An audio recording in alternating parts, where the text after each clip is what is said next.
almost entirely. From vaudeville to vinyl, you'll hear it all on Soundbeat. Soundbeat is produced at the Belfer Audio Archive, Syracuse University Libraries.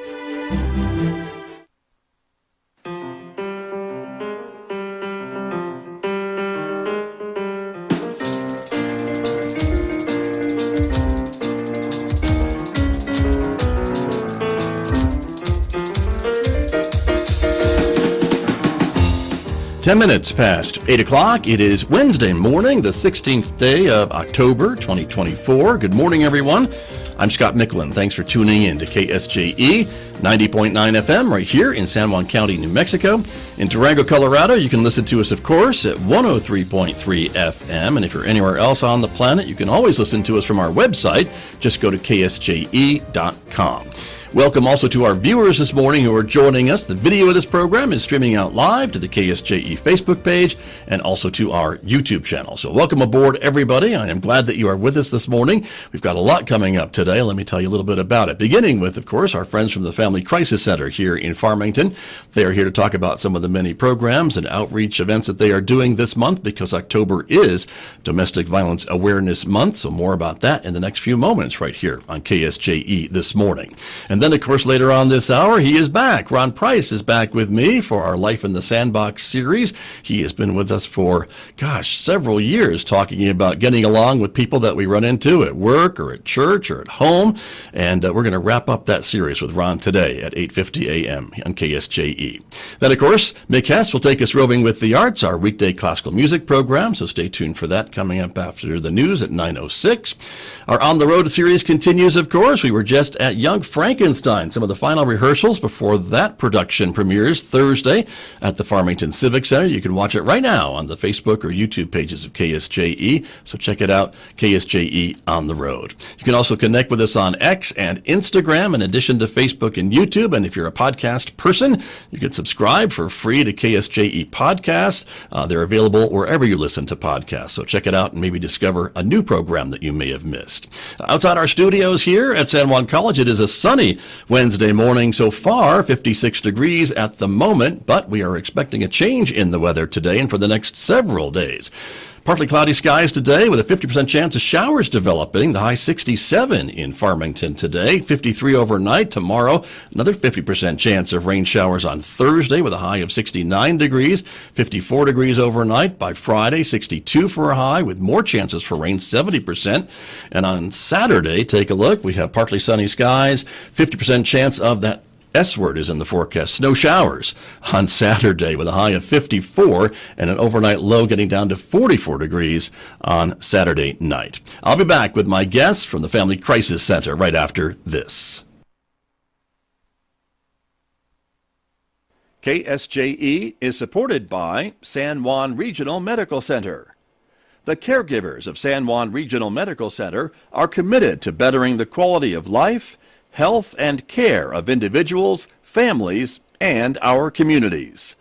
Life is their sacred trust. Better is their mission. Here is their home. San Juan Regional Medical Center, improving the health of the Four Corners since 1910. And back in Studio A this morning with my guests, as I mentioned, from the Family Crisis Center. Saberta Bitsui is back with us this morning, and Saberta is the Development Training Manager with the Family Crisis Center. Good morning. Good morning. Welcome back to KSJE. It's nice to have you here. Also, Erin Newman is here this morning. Erin is the Elderly Coordinator at the Family Crisis Center and does a lot of other things, too. Good morning to you. Good morning. Thank you for being here. And also joining us in the studio this morning is the Family Crisis Center Case Manager at the shelter, Mallory Standing Rock. And Mallory, good morning to you. Good morning. Thank you all for coming in this morning and with the message and reminding us, of course, October is Domestic Violence Awareness Month. At Saberta, you were telling me before we came on the air this morning you've been very busy this month, going to place and holding events and things like that, getting the awareness out, right? Yeah, it's been a very busy month doing a lot of community awareness events on domestic violence. I've been doing a lot of presentations at the high schools, focusing on teen dating violence.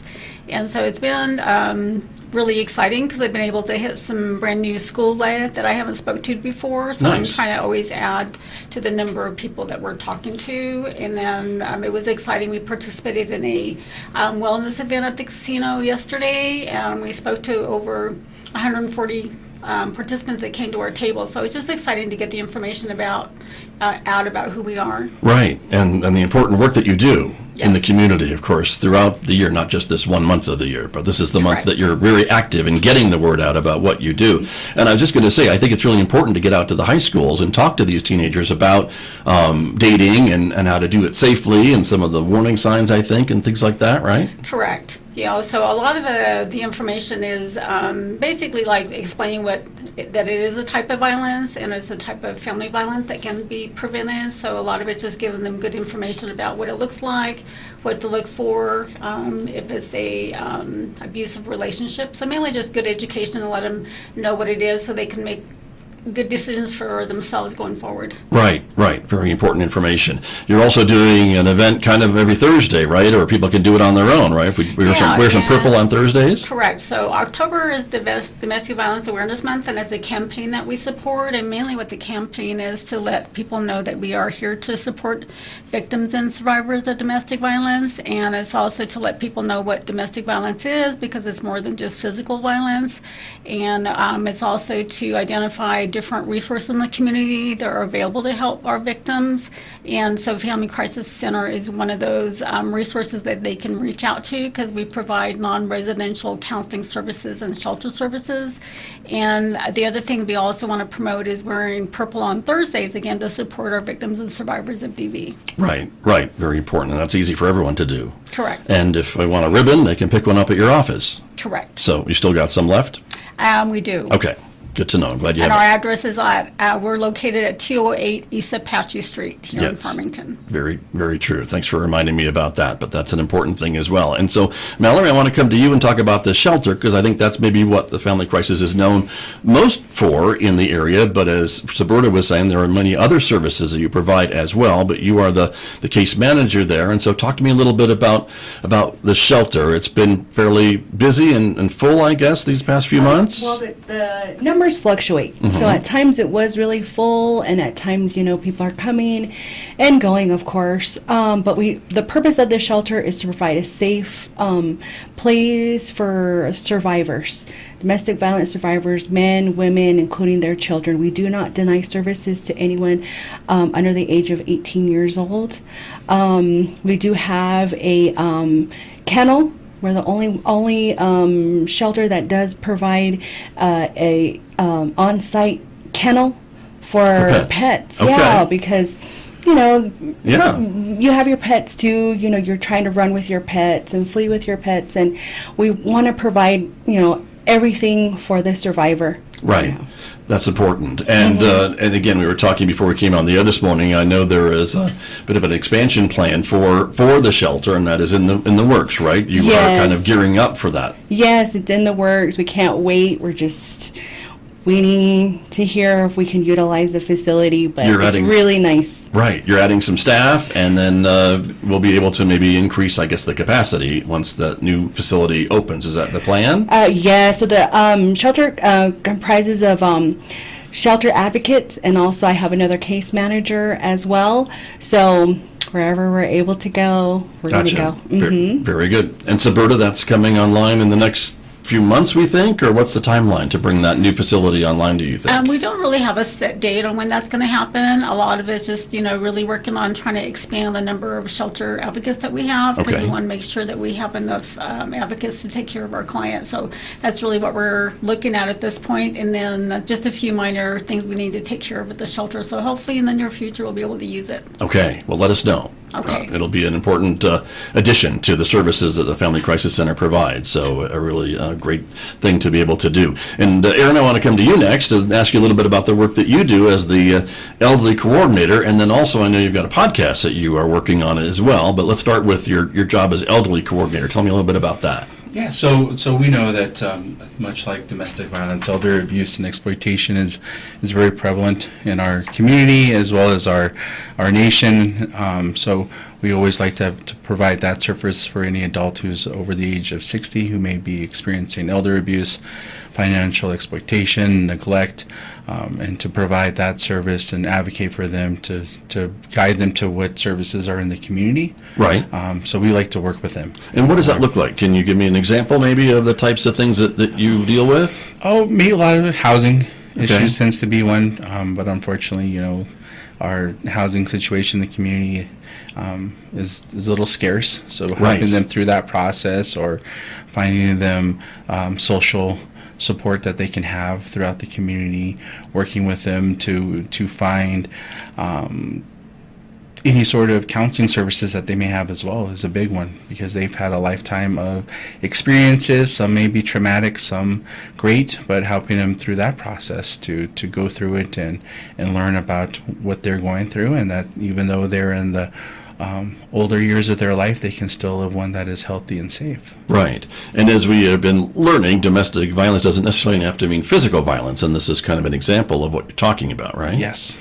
And so with some of the financial things, I guess, could this be more like scams or things like that? It could or be scams, or, like a lot of the work we do, the people who are victimized are the ones they're known by their families, their friends, their acquaintances that who take advantage of them. So a lot of times it is their family. Interesting. Doesn't have to be a stranger, I guess, then, is what No, you're saying. not necessarily. It does happen. We know that, and depending on, an older adult's knowledge of technology, that definitely opens them up to it. But a lot of the times, majority of the time, it's someone they know.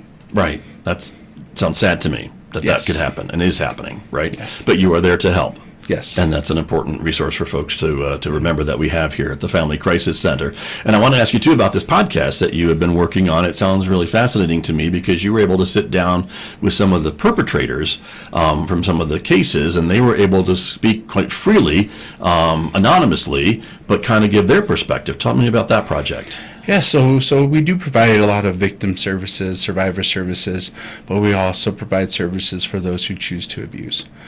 We are very adamant about our intervention, education, and prevention, and that's part of it. Our batterer intervention program is we do get men and women who are either court appointed or self-referred, and they are in our 1-year intervention to do some behavior change. And so we had some clients who completed the program. They successfully completed, at least made the standards for what they needed through the courts, but they want to continue their growth. They want to share their experience, to share awareness, to show that there is support in the community for people who choose to abuse, and that they can change their behavior, change their life to break that cycle of abuse, because unfortunately a lot of it is generational. Right. And so so you produced a podcast with these folks. You talked to them, had them speak out, and it'll be published here shortly, I think, right? Is kind of the idea? It will. As soon as it's ready, it's going through some edits right now, Okay. but that will be released on our webpage, also on our Facebook and on YouTube. Got it. So, but yeah, it's a conversation strictly from the men. It's their perspective, their experience, and what they felt needed to be shared, so that others can know that there is support for them. Right. Were you surprised, I guess, when the men said they wanted to speak out, or they were willing to do this somewhat publicly?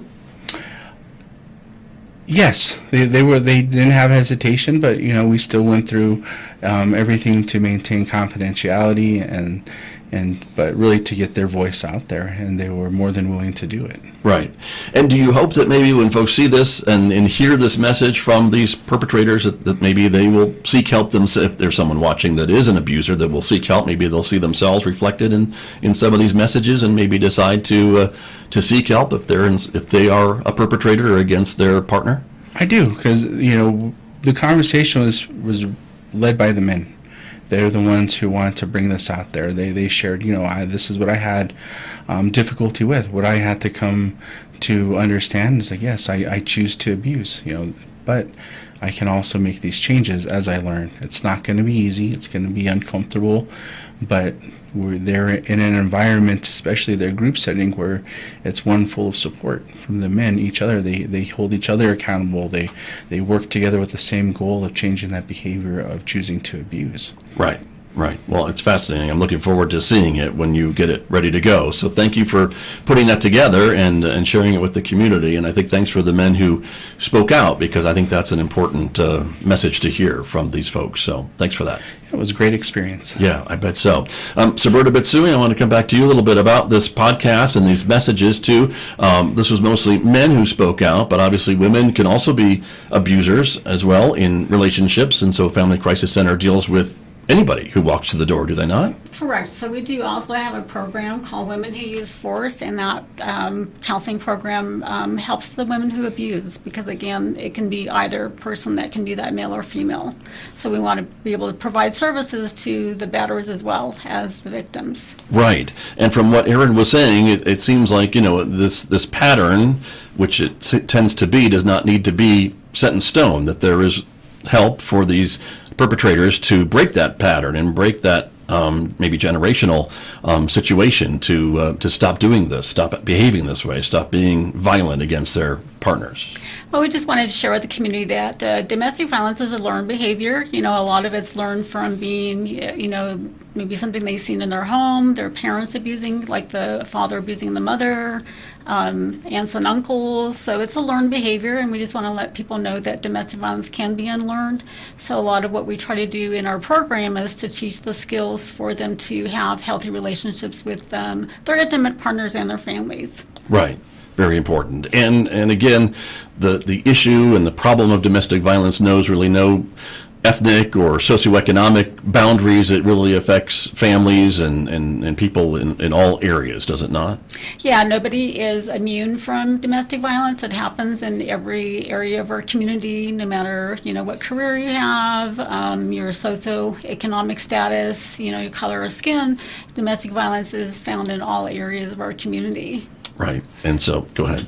I just wanted to mention that the podcast that we did, we had Zia Media. I wanted to recognize they're basically, they were the company that helped us put this podcast together, so I wanted to recognize them. Great. For helping us out in that. Yeah, thank endeavor. you. Thank you for adding that. So that's great. Mallory, I want to come back to you a little bit about the shelter. And again, you mentioned earlier that you're able to provide space for women and children or men and pets, which is wonderful. And how long can they stay at the shelter? What are some of the rules about the stay there? Okay, so we're a temporary 90-day shelter. So that's approximately 3 months. Mm-hmm. Just being able to provide a safe place for them to live. It's a communal living situation, meaning they'll be staying with other people. Just making them aware of, the rules, before coming in and what's required of them, just helping them provide a place for them to stay for the time being. Right. Mm-hmm. And when someone makes that decision, which is a big decision, to leave that relationship, that abusive, even though it's an abusive relationship, sometimes it's very difficult for people, I think, to make that decision to leave. And so when they come to you, they may be just there with the clothes on their back or just whatever they could get to get out of the house. Is that kind of what happens sometimes? Yeah. So our main focus is, we call it a warm handoff. Meeting the person where they're at, because they're coming out of a crisis situation, experiencing whatever, even middle of the night, they're coming in with their children. You want to be that person to give them that warm greeting, to say, hey, I'm here for you. Let me help you. What do you need? I'm going to get you some, even just a warm blanket and a pillow for them. It says a lot. And, just something to keep them safe. Right. And happy. Sure. Yeah. And I would think that being that feeling of security is also very important too, to know that once they're at the shelter, that they are in a safe place and there are people that care about them or about their children, and that's one less worry that they have to have.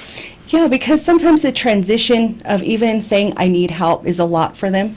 A lot for somebody to say, I need help, I need a place to stay. It's a lot for them to even try to say that, or even coming into the shelter. I've never been in this situation before. We've always heard, it's the first time I've been in shelter, giving them that shoulder to cry on, to lean on, somebody to talk to, just giving those services. Sure. And for many of these folks, I would think that maybe they've thought about leaving in the past, but it maybe takes a bit to maybe finally make that big decision to leave. Is that kind of what you find too when talking to these folks? Yes, exactly. Sometimes, of course, we're all human. We all have feelings, emotions, especially, females in general is what I've come across, the forgiveness part of it, forgiving their partner over and over again. But I always say we're here for you no matter what. If you should decide to go back, come back. If you need us, we're always here. That's important. And again, I know, depending on what the situation is, but maybe for some of these individuals that are deciding to leave or thinking about leaving, then they're weighing it, but financially, what am I going to do? I don't go to work. I could stay home and take care of the kids and things like that. And my partner is the person that's the breadwinner of the family, and that's a big decision to cut that off or move away or get out of that situation. And that's probably what you see too. Yeah, we do provide, clothing, everything you could think of, even hygiene products, food, meals, breakfast, lunch, dinner, snacks. So you really don't need to, have everything. I can't provide for myself. I can't provide for my children. I'm going in here. I only have, this much money. Do I have to give something? No, you don't. We provide everything. Take care of what you have. Then from there, we devise service plans, goals that they want to meet, and that's where our work comes into play. Our case management services come into play, where we'll go on the line to help them figure out, okay, let's restart again. Right. And that's part of that 3-month period, I guess, that maybe helps them to try to get on their feet and see where to go next. Yes, exactly. And of course, 90 days comes and goes so quick. So as soon as they walk in the door, you don't want to bombard them with so many things, because they're just trying to find some place to go. But as time goes by, it's a good idea. Hey, let's talk. Let's figure this out. What do you want to do? Where do you see yourself when you do leave from here? Let me help you. Right. And that's you and your staff that are there Yes. for those reasons. Yes. And so that's really important. Yes. Saberta Bitsui, I want to come back to you a little bit about just what we're hearing today and just the stories about people, women, men coming to the shelter for that safe place, being there for 90 days and then being able to have a plan maybe for what's next after that 90 days and be able to maybe be self-supporting, back on their feet type of thing, understand what's going on, and maybe their partner is going into counseling and getting some help as well. That would be the, I guess, preferred situation. Right. Well, our primary goal at Family Crisis Center is mainly provide immediate safety and relief and healing from issues of domestic violence. And, when the clients come to the shelter, we offer counseling, but it's not mandated, and they're not mandated to stay there any number of days. So the clients already come in from a situation where someone has power and control over them, so we don't want to add more of that to them when they come. So Sure. a lot of it's just what do you need from us at that point? So we try to provide as much as we can within the 90 days. We tell them, there's counseling opportunities available. We provide counseling for your child as long as the child's over 5 years old, and it's not family counseling, so it'd be just the counselor and the child having a session. We try to do a lot more training at the shelter, in addition to what they call life skills training. So we try to bring in resources, speakers coming into the shelter to let them know what other resources are available in the community. We try to give them information on just basic things, what do you need to do if you want to go back to get your GED? What do I need to do to open up my own checking account at a bank? How do I look for a job? How do I navigate the computer to put together a resume? So just basic things. So a lot of it just, what do our clients need? Right. Which is important. And again, it seems like it's very client-driven, too. They decide what they need, I guess, too, with Correct. consultation with your staff and things like that to let them know what's available. Correct. So that's an important thing as well. And I think, again, during this entire month when we're really paying attention to the issue of domestic violence and how much it affects people in our community, and the fact that it is every as we mentioned, ethnicity, socioeconomic level, and things like that. Children are affected, and individuals. There is that, counseling that's available for these perpetrators to maybe see what they're doing, see what the problem is, and break that pattern, which is another important part of what you do. Correct. Yeah, we're just open to letting our community know there are resources in this community to help people that need help. Whether you're the person that's doing the abuse or you're the victim. We are here in the community to provide those services. A lot of people don't know what Family Crisis Center is, so that's the main part of our awareness is to get out in the community and let them know who we are, because we've been around since 1978. So we just wanted to let the community know we've been here a long time, and we have a great staff that are very compassionate in helping our clients to enter into healthy relationships. That's mainly what we want to do. Right, which is very important. And as you mentioned at the very beginning of our talk today, talking with younger people, going out to the schools, letting them know what a healthy relationship looks like or should look like, because maybe they're not in one and they realize maybe that's what's going on. And I think that information is really valuable for younger people too, to try to, again, make them aware of the types of relationships that they deserve. Correct. I think a long time ago, and just speaking from a personal experience, anybody that was going through domestic violence, it was always a family situation. It's a marital conflict. You don't talk to anybody about what's happening in our family. And so now it's a little bit different. So it's like a little bit more out in the open. So it's something that we tell people, it's basically having family violence in your family is hurting our children in lots of different ways. You can help them, it basically affects them with their emotions, mental state, their physical health, and it's basically family violence. So we're trying to do our best to stop that, so that we can change that for our young people. Right. That children don't see that as a normal family situation, because that's how they grew up. Yes. So that's important.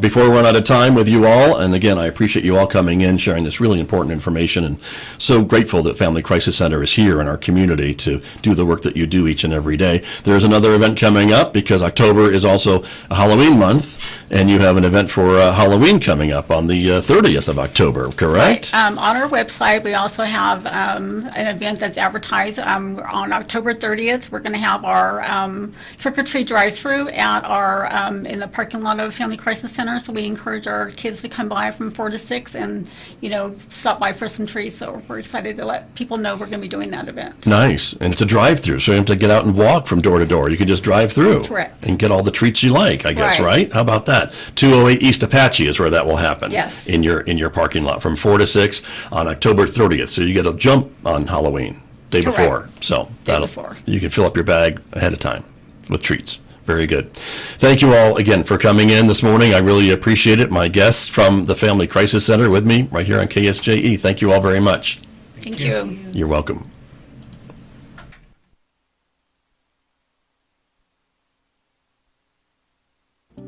KSJE and the San Juan College Native American Center present the Student Study Tip of the Week. Hi, this is Marianne coming to you with your Study Tip of the Week. Switch up your study spots. Studying in the same spot can get tedious, so why not mix it up and get a new perspective on things? College campuses have tons of study spots for students, from the library to the campus lawn to local cafes. Think back to studying with friends and finding an area to set up for an hour or for the day. Take advantage of these study areas, both indoors and outdoors, and give yourself a new view every day. The Student Study Tip of the Week is presented by the San Juan College Native American Center and KSJE.